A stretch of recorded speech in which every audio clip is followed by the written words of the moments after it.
കഴിഞ്ഞ ദിവസങ്ങളിൽ നമ്മൾ യോഹന്നാൻ്റെ സുവിശേഷം പഠിച്ചപ്പോൾ, ചിന്തിച്ചപ്പോൾ ആ പ്രാരംഭവാക്യങ്ങൾ നമ്മൾ ചിന്തിക്കാനായിട്ട് ഇടയായിട്ട് തീർന്നു. ആദിയിൽ വചനമുണ്ടായിരുന്നു, വചനം ദൈവത്തോടു കൂടെയായിരുന്നു, വചനം ദൈവമായിരുന്നു.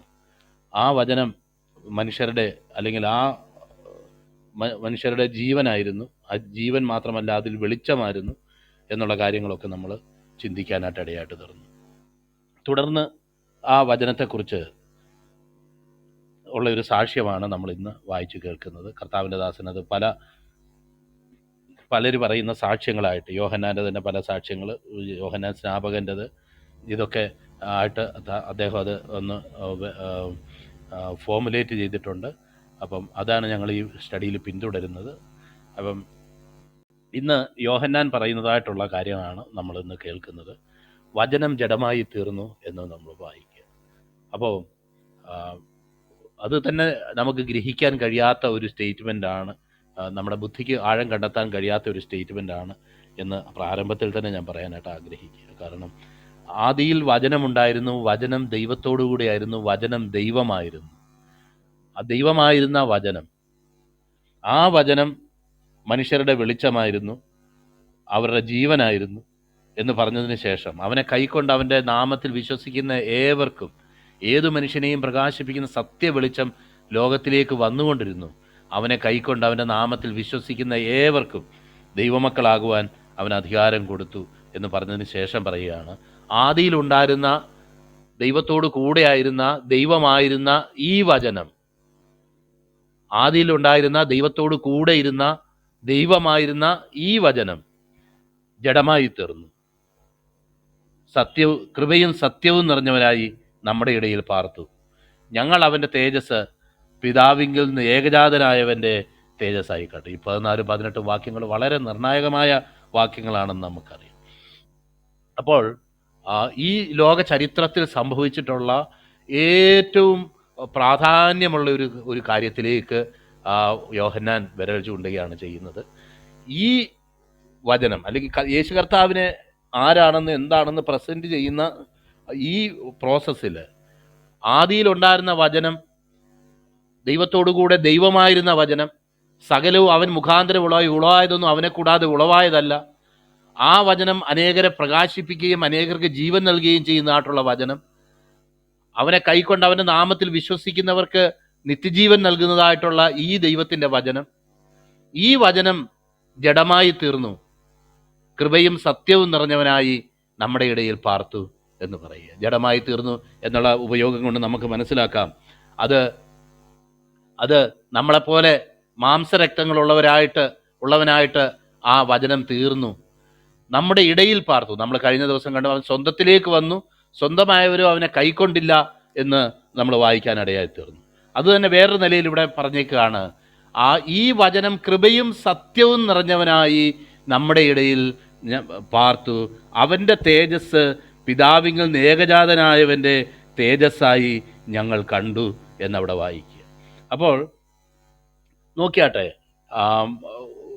വളരെ ശ്രദ്ധയോടുകൂടെ നമ്മൾ ശ്രദ്ധിക്കുമ്പോൾ ഞങ്ങൾ കൃപയും സത്യവും നിറഞ്ഞവനായി നമ്മുടെ ഇടയിൽ പാർത്തു. നമുക്കറിയാം, തൊട്ട് താഴെ നമ്മൾ വായിക്കുന്നുണ്ട്, കൃപയും സത്യവും യേശുക്രിസ്തു മുഖാന്തരം വന്നു, ന്യായപ്രമാണം മോശെ മുഖാന്തരം വന്നു. അപ്പം അതിന് ശേഷം സംഭവിച്ചിട്ടുള്ള, അല്ലെങ്കിൽ ആദിയിൽ ദൈവം സൃഷ്ടിച്ചതിന് ശേഷം, അല്ലെങ്കിൽ ഈ മോശെ മുഖാന്തരം എന്താണ് നമുക്ക് ലഭിച്ചത്? അവിടെ പറഞ്ഞേക്കുക, ന്യായപ്രമാണം മോശെ മുഖാന്തരം വന്നു, എന്നാൽ കൃപയും സത്യവും യേശുക്രിസ്തു മുഖാന്തരം വരുവാനായിട്ട് ഇടയായിട്ട് തീർന്നു. ഏറ്റവും പരമപ്രധാനമായിട്ട് ചരിത്രത്തിൽ സംഭവിച്ച ഒരു കാര്യത്തിലേക്ക് വിരൽ ചൂണ്ടി യോഹന്നാൻ പറയുകയാണ്, ഈ യേശു ആരാണ്? യേശുവിനെ എങ്ങനെയാണ് മനസ്സിലാക്കുന്നത്? യേശുവിനോട് കൂടെ ഇരുന്ന്, വളരെ ക്ലോസ് ആയിട്ടിരുന്ന്, അദ്ദേഹത്തോട് കൂടെ സമയം ചെലവഴിച്ച യോഹന്നാൻ പറയുകയാണ്, ഈ വചനം ജഡമായി തീർന്നു എന്ന് പറയും. എനിക്കിന്നും ആഴം കണ്ടെത്താൻ കഴിയാത്ത ഒരു ദൈവവചന ഭാഗം കൊളോസ്യർക്ക് എഴുതുന്ന ലേഖനത്തിൽ 2:9 വായിക്കുന്നത്. അവിടെ നമുക്കറിയാം, യോഹന്നാൻ ഈ ലേഖനം എഴുതുമ്പോഴും ജ്ഞാനവാദികളായിട്ടുള്ള കുറേ ആൾക്കാർ അന്ന് സഭയ്ക്ക് പല പ്രശ്നങ്ങൾ, നോസ്റ്റിക്സ് എന്ന് പറയുന്ന ആൾക്കാർ പ്രശ്നം ഉണ്ടാക്കിക്കൊണ്ടിരുന്നു. 1 യോഹന്നാൻ്റെ ലേഖനവും 2 യോഹന്നാൻ്റെ ലേഖനവും എഴുതപ്പെടുന്നത് ആ ഒരു നോസ്റ്റിക്സിൻ്റെ അറ്റാക്ക് സഭയ്ക്ക് ഉണ്ടാകുന്ന ഒരു കാലയളവിലാണ് എഴുതുന്നത്. അതുപോലെ തന്നെ പൗലോസ്ലീഹ കൊളോസി ലേഖനം എഴുതുന്നതും ഇതേ ഒരു പശ്ചാത്തലത്തിലാണ് എന്ന് നമുക്ക് മനസ്സിലാക്കാനായിട്ട് കഴിയും. അതുകൊണ്ട് പൗലോസ്ലീഹ അവിടെ വളരെ വ്യക്തമായിട്ട് പറഞ്ഞിരിക്കുകയാണ്, അവനിലല്ലോ ദൈവത്തിൻ്റെ സർവ്വസമ്പൂർണതയും ദേഹരൂപമായി വസിക്കുന്നത് എന്ന് പറഞ്ഞിരിക്കുക. അത് തന്നെ നമുക്ക് കൺസീവ് ചെയ്യാൻ കഴിയുന്നതിനപ്പുറമാണ്. കാരണം ഈ സകലവും സൃഷ്ടിച്ചവനായ ദൈവം ഒരു സൃഷ്ടിയും സോളമൻ പ്രാർത്ഥിക്കുമ്പോൾ കർത്താവ് നീ സ്വർഗത്തിലും സ്വർഗാദി സ്വർഗത്തിലും നീ ഒതുങ്ങുകയില്ലല്ലോ എന്ന് പ്രാർത്ഥിച്ചവനായിട്ടുള്ള അപരിമേയനായിട്ടുള്ള അപ്രമേയനായിട്ടുള്ള ഈ ദൈവം ആദിയും അന്തമില്ലാത്തവൻ, സമയത്തിൻ്റെ ഉള്ളിലല്ല, സമയത്തിന് അവനാ സമയം സൃഷ്ടിച്ചത്, അല്ലെങ്കിൽ അവൻ സമയത്തിൻ്റെ ഉള്ളിലുള്ള ഒരു ദൈവമല്ല. അപ്പോൾ ഇതുപോലുള്ള ആ കർത്താവിനെ കുറിച്ച് പറയുകയാണ്, സകലവും അവൻ മുഖാന്തരം ഉളവായി എന്ന് ആരെക്കുറിച്ച് എഴുതിയിരിക്കുന്നുവോ ആ വ്യക്തിയെക്കുറിച്ച് പറയുകയാണ്, അവനിലല്ലോ ദൈവത്തിൻ്റെ സർവ്വസമ്പൂർണതയും ദേഹരൂപമായി വസിക്കുന്നത്, ഞങ്ങൾ അവൻ്റെ തേജസ് കണ്ടു എന്ന് പറയും.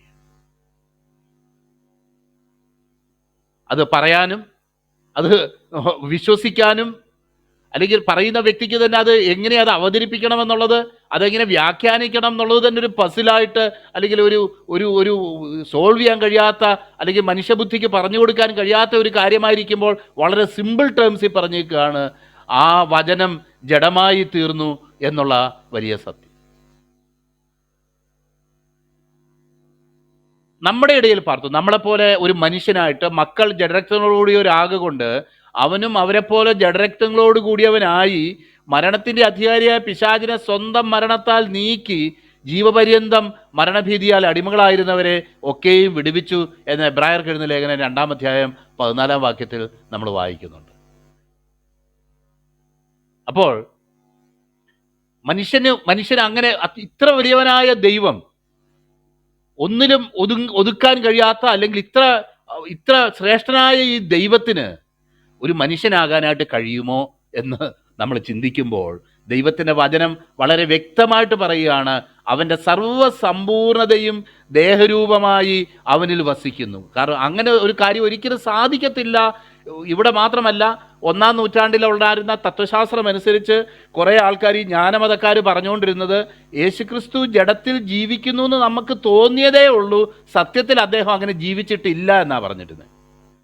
It appeared that he was living in the flesh, but he was not actually living in the flesh. It was impossible for God to get manifested in the flesh. ഒരിക്കലും ഇത്രമാത്രം വലിയവനായ ദൈവത്തിന് ജഡത്തിൽ വെളിപ്പെടാനായിട്ട് കഴിയുകയില്ല എന്ന് ജ്ഞാനമതക്കാർ പഠിപ്പിച്ചുകൊണ്ടിരുന്നപ്പോൾ, ഇവിടെ വളരെ വ്യക്തതയോടുകൂടെ യോഹന്നാൻ ഇവിടെ എഴുതിയേക്കാണ്, ആ വചനം ജഡമായി തീർന്നു, കൃപയും സത്യവും നിറഞ്ഞവനായി നമ്മുടെ ഇടയിൽ പാർത്തു എന്ന് പറയും. അതിൻ്റെ കാരണവും അവിടെ പറഞ്ഞിട്ടുണ്ട്. ഈ കൃപയും സത്യവും നമ്മൾ പറയുമ്പം നമുക്ക് പല നിലകളിൽ അതിനെ മനസ്സിലാക്കാം. എൻ്റെ ഹൃദയത്തിലേക്ക് പെട്ടെന്ന് കടന്നു വന്ന ഒരു ചിന്ത നമ്മുടെ അപ്പച്ചന്മാർ പറഞ്ഞിട്ടുള്ള ഒരു കാര്യമാണ്. കാരണം ന്യായപ്രമാണം മോശെ മുഖാന്തരം വന്നു എന്ന് പറയുമ്പോൾ നമുക്കറിയാമല്ലോ, ദൈവത്തിൻ്റെ നീതിയെക്കുറിച്ചും ദൈവത്തിൻ്റെ റൈച്ചസ് സ്റ്റാൻഡേർഡിനെ കുറിച്ചുമുള്ള ഒരു വെളിപ്പാട് നമുക്ക് ന്യായപ്രമാണത്തിൽ നിന്നാണ് ലഭിക്കുന്നത്. ആത്യന്തികമായ വെളിപ്പാടല്ല, എന്നാൽ അതിനെക്കുറിച്ചുള്ള ഒരു വെളിപ്പാട്. അല്ലെങ്കിൽ ഇതാണ്, this is what is required of you, ഞാൻ വിശുദ്ധനാകണം നിങ്ങളും വിശുദ്ധരായിരിപ്പീൻ എന്നുള്ള ദൈവം തൻ്റെ നിലവാരത്തെ ദൈവം ന്യായപ്രമാണത്തിലൂടെ വെളിപ്പെടുത്തുകയും അത് മോശയ്ക്ക് നൽകുകയും ഇസ്രായേൽ മക്കൾക്ക് ആചരിക്കാൻ വേണ്ടി നൽകുകയും ചെയ്തതായിട്ട് നമ്മൾ വായിക്കുന്നുണ്ട്. അപ്പോൾ ആ ന്യായപ്രമാണത്തിൽ പറഞ്ഞിരിക്കുന്ന കാര്യം, ഇത് നീ പ്രവർത്തിക്കണം, ഇത് നീ ചെയ്യുന്നെങ്കിൽ നീ ഇതുമൂലം ജീവിക്കും, നീ ഇത് പ്രവർത്തിക്കുന്നെങ്കിൽ ഞാൻ നിനക്ക് വളരെ പ്രതിഫലം ഈ ലോകത്ത് വെച്ച് തന്നെ തരും. നിത്യതര കാര്യമൊന്നും അല്ല അവിടെ പറഞ്ഞേക്കുന്നത്, ഈ ലോകത്തിൽ വെച്ച് തന്നെ പല കാര്യങ്ങളും ഞാൻ നിനക്ക് തരും. എന്നാൽ യേശുക്രിസ്തു വന്നപ്പോൾ പറഞ്ഞത് അതല്ല, നീ ചെയ്യുകയല്ല, അത് ഞാൻ നിനക്ക് വേണ്ടി നിവർത്തിക്കും. ഇത് കൃപയാണ്. നീ വിശ്വസിക്കുന്നെങ്കിൽ ഈ കൃപയിൽ ആശ്രയിച്ച് ഞാനിത് നിനക്ക് വേണ്ടി നിവർത്തിക്കുകയും നീ അനുഭവിക്കേണ്ട ശിക്ഷയും നീ അനുഭവിക്കേണ്ടതായിട്ടുള്ള ആ പ്രയാസങ്ങൾ ഞാൻ അനുഭവിച്ച് നിനക്ക് പകരമായിട്ട് ഞാൻ മരിക്കും എന്നുള്ളതാ ആ കർത്താവ് പ്രഘോഷിച്ച സുവിശേഷത്തിൻ്റെ ആ കാതലായ ഭാഗം എന്നുള്ളത് നമുക്കറിയാം. സൗജന്യമായ രക്ഷ. മനുഷ്യന് സ്വന്തം പ്രവൃത്തി നിമിത്തവും മനുഷ്യന് സ്വന്തം പരിശ്രമ നിമിത്തവും അവൻ്റെ പാപത്തിൻ്റെ അനുഭവത്തിൽ നിന്ന് വിടുതൽ പ്രാപിക്കാൻ കഴിയാതിരിക്കുന്ന ഒരു സാഹചര്യത്തിൽ യേശുക്രിസ്തു എന്ന് പ്രഘോഷിച്ചത്, അധ്വാനിക്കുന്നവരും ഭാരം ചുമക്കുന്നവരുമായ ഏവരുമായുള്ളവരെ നിങ്ങൾ എൻ്റെ അടുക്കൽ വരുവിൻ, ഞാൻ നിങ്ങളെ ആശ്വസിപ്പിക്കും എന്ന കർത്താവ് പ്രസംഗിച്ചതെന്ന് നമുക്കറിയാം, കർത്താവ് പഠിപ്പിച്ചതെന്ന് നമുക്കറിയാം. പ്രിയപ്പെട്ടവരെ, അപ്പോൾ രണ്ടാമതൊരു കാര്യം, എന്തുകൊണ്ട് കർത്താവ് ലോകത്തിലേക്ക് കടന്നു വരേണ്ടി വന്നു എന്ന് നമ്മൾ ചിന്തിക്കുമ്പോൾ ന്യായപ്രമാണം അനുസരിച്ച് തന്നെ നമുക്കറിയാം, പാപം ചെയ്യുന്ന ദേഹി മരിക്കണം എന്നുള്ള ദൈവത്തിൻ്റെ ആ വിധിക്ക് മുന്നിൽ ദൈവം നമ്മളെ കേവലം സ്നേഹിക്കുന്നു എന്ന് പറഞ്ഞുകൊണ്ട് ആ ഇന്ന വ്യക്തിയുടെ പാപമെല്ലാം നീങ്ങിപ്പോകട്ടെ എന്ന് പറഞ്ഞാൽ അതൊരിക്കലും ദൈവത്തിൻ്റെ നീതിയെ, ദൈവത്തിൻ്റെ സത്യത്തെ അത് സ്ഥാപിക്കുന്നതായിട്ടുള്ളൊരു കാര്യമല്ല. ഇവിടെ ദൈവത്തിൻ്റെ സ്നേഹവും ദൈവത്തിൻ്റെ നീതിയും ദൈവത്തിൻ്റെ സത്യവും ഒരുപോലെ സ്ഥാപിക്കപ്പെടേണ്ട ഒരു സ്ഥലമാണ് കാൽവരി ക്രൂശ് എന്ന് പറയുന്നത് നമുക്കറിയാം ദൈവത്തിൻ്റെ വചനത്തിൽ. എന്തുകൊണ്ട് നമ്മൾ പാടുന്നൊരു പാട്ടിലുണ്ട്, ദൈവമേ ദൈവമേ ദൈവമേ ദൈവമേ ഈ വിധമെന്നെ കൈവിട്ടതെന്തൻ ആലറിക്കരവാൻ കൈവിട്ടതെന്തൻ ആലറിക്കരവാൻ ജീവന്റെ നാഥ നിടയായതെന്ത് ജീവന്റെ നാഥ നിടയായതെന്തൻ അറിഞ്ഞു നമുക്കു സ്തുതിക്കാം അറിഞ്ഞു നമുക്കു സ്തുതിക്കാം ദൈവത്തിൻ കൃപയെ ചിന്തിക്കാം ദിവ്യജീവൻ നൽകിയതോർക്കാം. പലപ്പോഴും ആ ഗാനം ആലപിക്കുമ്പോൾ ആ പാട്ടുകാരൻ ആവശ്യപ്പെടുന്ന പോലെ തന്നെ ഞാനും പലപ്പോഴും ചിന്തിക്കാറുണ്ട്, എൻ്റെ ദൈവമേ എൻ്റെ ദൈവമേ നീ എന്നെ കൈവിട്ടതെന്ത് എന്ന്. ജീവന്റെ നായകന് ക്രൂശിൽ കിടന്ന് കരയാൻ ഇടയായതെന്ത്? അത് എൻ്റെ പാപനിമിത്തം. എൻ്റെ പാപത്തെ സംബന്ധിച്ചോളം ഒരിക്കലും അതിനെ ശിക്ഷിക്കാതെ വിടാനായിട്ട് ദൈവത്തിന് നീതി അനുവദിക്കുന്നില്ല.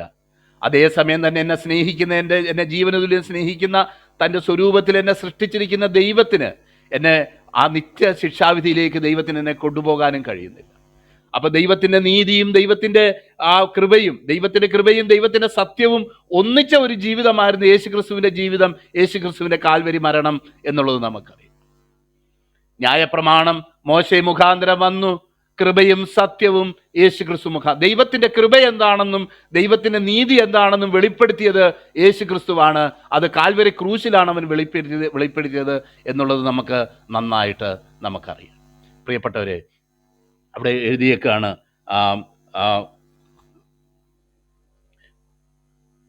വചനം ജഡമായി തീർന്നു കൃപയും സത്യവും നിറഞ്ഞവനായി നമ്മുടെ ഇടയിൽ പാർത്തു. ഞങ്ങൾ അവന്റെ തേജസ് പിതാവിങ്കൽ നിന്ന് ഏകജാതനായവന്റെ തേജസ്സായി കണ്ടു. We beheld his glory as the glory of the one and only from the Father. ദൈവത്തിങ്കൽ നിന്ന് ഏകജാതനായവന്റെ, one and only begotten from the Father, ആ ദൈവത്തിങ്കൽ നിന്ന് ഏകജാതനായവന്റെ തേജസ്സായി ഞങ്ങൾ അവന്റെ തേജസ്സിനെ കണ്ടു എന്നവിടെ എഴുതിയേക്കും. നമുക്കറിയാമല്ലോ കർത്താവായ യേശുക്രിസ്തുവിനെ കുറിച്ച് ദൈവത്തിന്റെ വചനത്തിൽ പറഞ്ഞിരിക്കുന്ന കാര്യം, അവനെ കണ്ടാൽ ആളല്ല എന്ന് തോന്നുമാറ് അവന്റെ രൂപം വിരൂപമായിരുന്നു എന്ന് നമ്മൾ വായിക്കുക. അവന് രൂപഗുണമില്ല, സൗന്ദര്യമില്ല, കണ്ടാൽ ആഗ്രഹിക്കത്തക്ക സൗന്ദര്യവുമില്ല. അങ്ങനെ കണ്ട ആ വാക്യം പോകുന്നത് നോക്കിയാട്ടെ. ഈ ലോകത്തിൽ അവൻ രോഗം ശീലിച്ചവനായും നിന്ദ്യനായിട്ടും അവൻ ഇരുന്നു എന്ന് ദൈവത്തിന്റെ വചനത്തിൽ വായിക്കും. അപ്പോൾ നമുക്കറിയാം ഇന്ന് നമ്മൾക്ക് ദൈവങ്ങളെയൊക്കെ നമ്മൾ വരച്ച് നമ്മളെ കാണിക്കുമ്പോൾ അതെ, അവൻ്റെ രൂപം കണ്ടാൽ ആളല്ല എന്നും അവൻ്റെ ആകൃതി കണ്ടാൽ മനുഷ്യനല്ല എന്നും തോന്നുമാറ് വിരൂപമായിരിക്കൊണ്ട് പലരും നിന്നെ കണ്ട് സ്തംഭിച്ചു പോയതുപോലെ എന്ന് യെശയ്യാവ് പറഞ്ഞിരിക്കുന്നത്. താങ്ക് യു ബ്രദർ BGV അതവിടെ ഇട്ടത്. നോക്കിയാട്ടെ. അപ്പോൾ ഈ ദൈവങ്ങൾക്കൊക്കെ ഉള്ളതുപോലെ തലയുടെ ചുറ്റും ഒരു പ്രകാശം ഇങ്ങനെ മിന്നുന്നത് ആയിരുന്നോ കർത്താവിൻ്റെ തേജസ്സിനെ യെശയ്യാവ് അല്ലെങ്കിൽ ഈ യോഹന്നാൻ കണ്ടത്? കർത്താവിൻ്റെ ദാസൻ അതിന് വളരെ ഡിപ്പെൻഡബിൾ ആയിട്ടുള്ളതും നേരെ എന്നുള്ളതുമായിട്ടുള്ള ഒരു വ്യാഖ്യാനം പറഞ്ഞു. നിശ്ചയമായിട്ടും അത് വളരെ വാലിഡ് ആയിട്ടുള്ള വ്യാഖ്യാനം തന്നെയാണ്. കർത്താവ് മറുഭൂമിയിൽ രൂപാന്തരപ്പെടുമ്പോൾ കർത്താവിൻ്റെ തേജസ്സിനെ യാക്കോബും യോഹന്നാനും പത്രോസും ദർശിച്ചു എന്നുള്ളത് വളരെ സത്യമാണ്.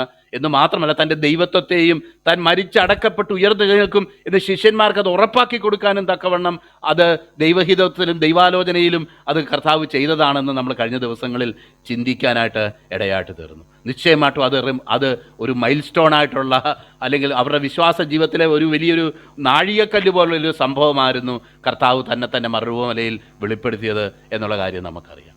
അതേസമയം തന്നെ യോഹന്നാന്റെ ലേഖനത്തിൽ നമ്മൾ വായിക്കുന്നുണ്ട്, ഞങ്ങൾ അവൻ്റെ തേജസ് കണ്ടു, അവന് ജീവൻ പ്രത്യക്ഷമായി. 1 യോഹന്നാൻ 1-ാം അധ്യായം അതിൻ്റെ 2-ാം വാക്യത്തിൽ വായിക്കുന്നത്, ഞങ്ങൾ അവനോടുകൂടെ ഇരുന്നു അവൻ്റെ തേജസ് കണ്ടു എന്ന് നമ്മൾ വായിക്കുമ്പോൾ നിശ്ചയമായിട്ടും ഈ പറയപ്പെട്ട സംഭവം അവിടെ ആ കോണ്ടസ്റ്റിൽ നമുക്ക് ചിന്തിക്കാനായിട്ട് കഴിയും.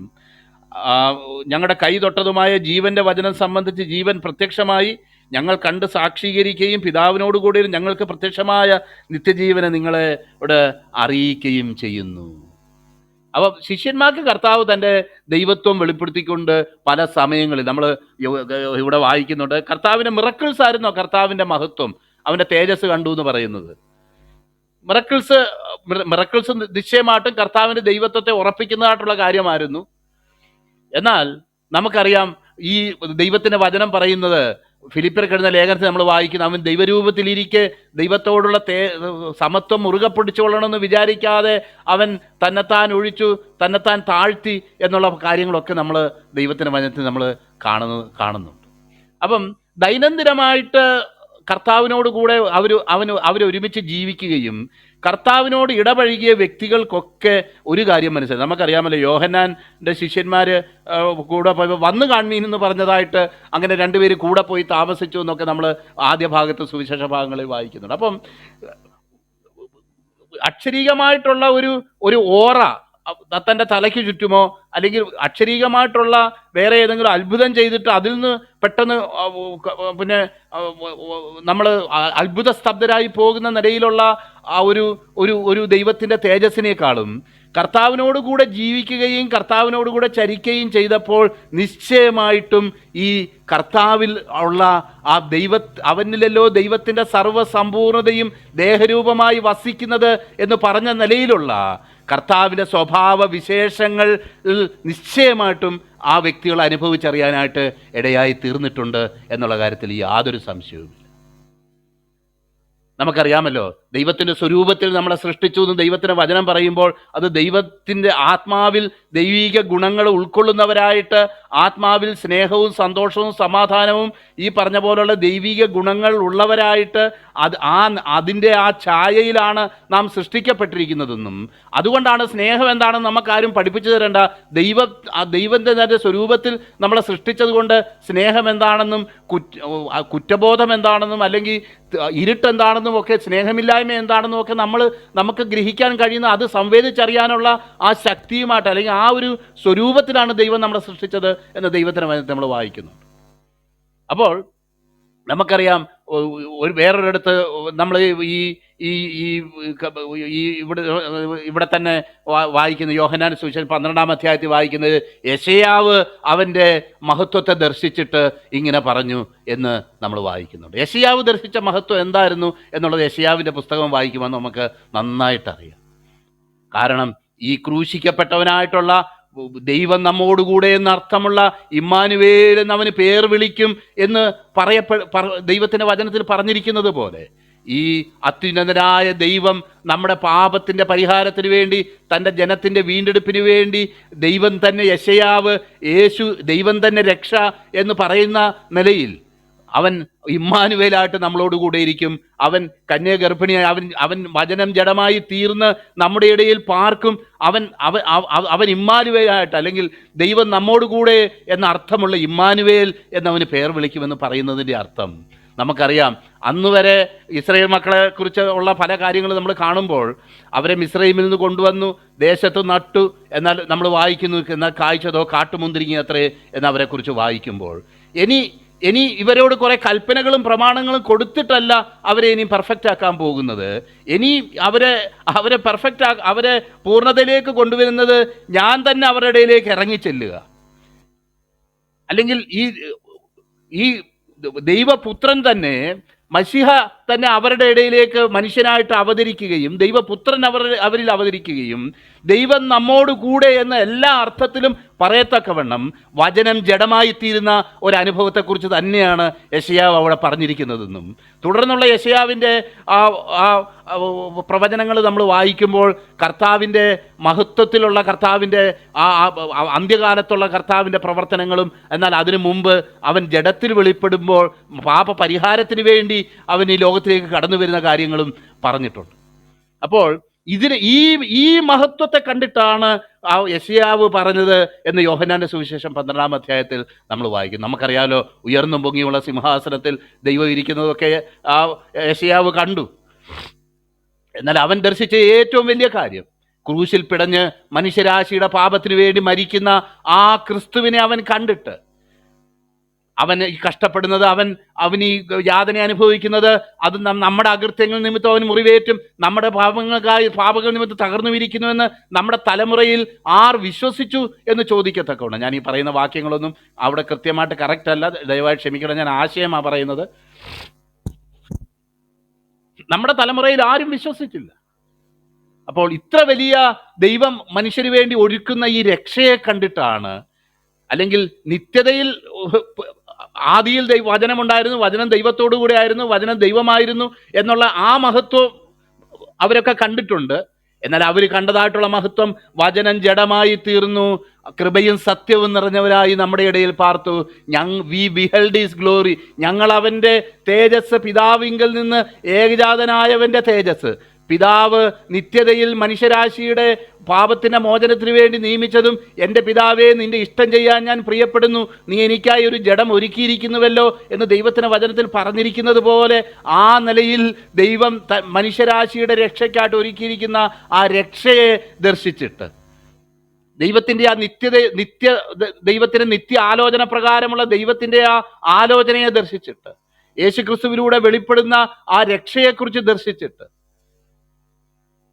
അവൻ ആ പിതാവിങ്കിൽ നിന്ന് ഏകജാതനായവൻ്റെ തേജസ്സായി ഞങ്ങൾ അവൻ്റെ തേജസ്സിനെ കണ്ടു എന്ന് പറയുമ്പോൾ, നിശ്ചയമായിട്ടും അദ്ദേഹത്തിൻ്റെ അത്ഭുത പ്രവൃത്തികൾ, മറുവമല രൂപാന്തരപ്പെട്ടത് ഒക്കെ ഉള്ളപ്പോൾ തന്നെ അദ്ദേഹത്തോടുകൂടെ, യേശു കർത്താവിനോട് കൂടെ നിരന്തരം സഹവസിക്കുകയും നിരന്തരം അവനോട് ചേർന്നിരിക്കുകയും, ആ ക്രൂശിൻ്റെ ചുവട്ടിൽ വെച്ച് വരെ യോഹന്നാനെ ഇതാ നിൻ്റെ അമ്മ, ഇതാ നിൻ്റെ മകനെന്ന് പറയുന്ന ആ സാഹചര്യം വരെ അവിടെ നിന്ന് ആ ശിഷ്യൻ പറയുകയാണ്.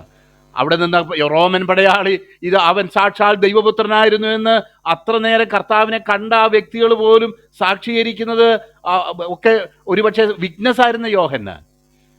അവൻ പറയാം, ഞങ്ങൾ അവൻ്റെ തേജസ് പിതാവിങ്കൽ നിന്ന് ഏകജാതനായവൻ്റെ തേജസ്സായി കണ്ടു. ഞങ്ങൾ അവൻ്റെ ഈ അത്ഭുത പ്രവൃത്തിയും അവൻ്റെ ഈ അസാധാരണമായ ടീച്ചിങ്ങുകളും അസാധാരണമായ അവൻ്റെ എല്ലാ കാര്യങ്ങളും ഞങ്ങൾ മറ്റ് പലതിനോടും ഞങ്ങൾക്ക് താതാത്മ്യം ചെയ്ത് നോക്കാനായിട്ട്, താരതമ്യം ചെയ്ത് നോക്കാനായിട്ട് മറ്റെന്തൊക്കെയോ ആണെന്ന് ഞങ്ങൾ ധരിക്കാനായിട്ട് ശ്രമിച്ചു. എന്നാൽ അതൊന്നും ഞങ്ങൾക്ക് ധരിക്കാൻ കഴിയുന്നില്ല. ഇത് പിതാവിങ്കൽ നിന്ന് ഏകജാതനായവൻ്റെ തേജസ് അല്ലാതെ വേറൊന്നുമല്ല, ദൈവത്തിങ്കൽ നിന്ന് ഏകജാതനായവൻ്റെ തേജസ് തന്നെയാണിത് എന്ന് ഞങ്ങൾക്ക് ഉറപ്പിക്കത്തക്കവണ്ണം ആ ജീവന്റെ വചനം ഞങ്ങൾക്ക് പ്രത്യക്ഷമായി. അതാണ് ഞങ്ങൾ സാക്ഷീകരിക്കുന്നത്. പ്രിയപ്പെട്ടവർ, ഇതിനൊക്കെ എങ്ങനെ പറയുന്നതെന്ന് ഞാനും കൊളോസ്യ ലേഖനം പണ്ട് പഠിച്ചിട്ടുള്ളപ്പോൾ ഞാൻ ആ വാക്യത്തിൻ്റെ മുന്നിൽ നിന്ന് കുറേ നേരം വിഷമിച്ചു. കാരണം കർത്താവ് എങ്ങനെ ഇത് വിവരിക്കും? 206 എല്ലും ഇതുപോലെ സന്ധിമജ്ജകളും നാഡികളും ഒക്കെയുള്ള ഒരു സാധാരണ ചില കിലോ വെയിറ്റുള്ള ഒരു മനുഷ്യനായിട്ട് ഈ ദൈവപുത്രൻ അവൻ ദൈവത്തിൻ്റെ സർവ്വസമ്പൂർണതയും ദേഹരൂപമായി വസിക്കുന്നത് എന്നവിടെ എഴുതിയത്. യേശുക്രിസ്തുവിൻ്റെ ജഡാവതാരം, യേശുക്രിസ്തു ജഡത്തിൽ വെളിപ്പെട്ടു എന്നുള്ളത് തന്നെ ഒരു മിസ്റ്ററി ആണെന്നുള്ളത് നമ്മൾ തിമോത്തിയോസിന് എഴുതുന്ന ലേഖനത്തിൽ വായിക്കും. It is a mystery. അതൊരു വലിയ രഹസ്യമാണ്. ഇന്നും പണ്ഡിതന്മാർ, ഇന്നും ആൾക്കാർ തലപകഞ്ഞ് ആലോചിച്ചുകൊണ്ടിരിക്കുക, how could this happen, how could this be, ഇത് എങ്ങനെ സംഭവിക്കും? ദൈവത്തിന്റെ വചനം വളരെ വ്യക്തമായിട്ട് പറയുന്നത് ഹി വാസ് നോട്ട്, അവൻ ജഡത്തിൽ വെളിപ്പെട്ടു എന്ന് തോന്നിയതല്ല, അവൻ ജഡത്തിൽ വെളിപ്പെട്ടു. ദൈവനാമത്തിന് നന്ദിയോടെ സ്തോത്രം ചെയ്യും. നോക്കിയാട്ടെ, അവിടെ നമ്മൾ കാണുന്നത് തേജസ് പിതാവിങ്കൽ നിന്ന് ഏകജാതനായവൻ്റെ തേജസ്സായി കണ്ടു. യോഹന്നാൻ അവനെക്കുറിച്ച് സാക്ഷീകരിച്ചു. എൻ്റെ പിന്നാലെ വരുന്നവൻ എനിക്ക് മുമ്പനായി തീർന്നു എന്ന് സാക്ഷീകരിച്ചു. നമുക്കറിയാം, അതിലും നമുക്ക് മനസ്സിലാക്കാനായിട്ട് കഴിയും കർത്താവിൻ്റെ ഇറ്റേണൽ നേച്ചറിനെ കുറിച്ചാണ് അവിടെ പറയുന്നത് എന്നുള്ളത് നമുക്കറിയാം. എനിക്ക് മുമ്പേ ഉണ്ടായിരുന്നു എന്ന് ഞാൻ പറഞ്ഞവൻ ഇവൻ തന്നെ എന്ന് വിളിച്ചു പറഞ്ഞു. അവൻ്റെ നിറവിൽ നിന്ന് നമുക്കെല്ലാവർക്കും കൃപമേൽ കൃപ ലഭിച്ചിരിക്കുന്നു. ഗ്രേസ് അപ്പോൺ ഗ്രേസ്, കൃപമേൽ കൃപ. അവൻ്റെ നിറവിൽ നിന്ന് ന്യായപ്രമാണം മോശെ മുഖാന്തരം വന്നു എന്ന് നമ്മൾ തുടർന്ന് നമ്മൾ വായിക്കും. അപ്പോൾ അതൊരു ഫെയ്ഡിങ് ഗ്ലോറി ആയിരുന്നു എന്നുള്ളത് ദൈവത്തിൻ്റെ വചനത്തിൽ 2 കൊരിന്ത്യർ ലേഖനത്തിൽ നമ്മൾ വായിക്കും. ഇതൊക്കെ കേൾക്കുമ്പോൾ കുറച്ച് തല പുകയരുത്. വളരെ സിമ്പിളായിട്ട് മനസ്സിലാക്കാവുന്നതേ ഉള്ളൂ. അത് വ്യാഖ്യാനിക്കാനായിട്ട് ശ്രമിക്കുമ്പോൾ നിങ്ങൾക്ക് അങ്ങനെ തോന്നിപ്പോകുന്നെങ്കിൽ അത് ദൈവവചനത്തിൻ്റെ കുറവല്ല, എൻ്റെ കുറവാണ്. എൻ്റെ കുറവ് കൊണ്ട് നിങ്ങൾക്കങ്ങനെ തോന്നുന്നത് ദയവായി ക്ഷമിക്കണമേ എന്ന് ഞാൻ അപേക്ഷിക്കുക. കാരണം ന്യായപ്രമാണം മോശെ മുഖാന്തരം വന്നു. 2 കൊരിന്ത്യർ ലേഖനത്തിൽ വായിക്കുന്നു, അങ്ങനെ ആ ന്യായപ്രമാണം മോശെ മുഖാന്തരം വന്നു. ന്യായപ്രമാണത്തിന് മധ്യസ്ഥനായിട്ട് മോശെ ഉണ്ടായിരുന്നു. എന്നാൽ മോശയുടെ മുഖത്തേക്ക് തേജസ് നിമിത്തം പലരും നോക്കാനായിട്ട് ശ്രമിച്ചു. എന്നാൽ ആ തേജസ് കൊണ്ട് അവർ മുഖത്തേക്ക് നോക്കാൻ കഴിഞ്ഞാൽ അങ്ങനെ ഒരു മൂടുപടം ഇടാനായിട്ട് പറഞ്ഞു. എന്നാൽ ആ മൂടുപടം ഇട്ടതിൻ്റെ ശരിക്കുള്ള പർപ്പസ് എന്ന് പറയുന്നത് മാറിപ്പോകുന്ന തേജസ് ഇസ്രായേൽ മക്കൾ കാണാതിരിക്കാൻ. കാരണം കുറച്ച് ദിവസം അത് പ്രകാശിച്ചു, പിന്നെ അത് പ്രകാശിച്ചില്ല.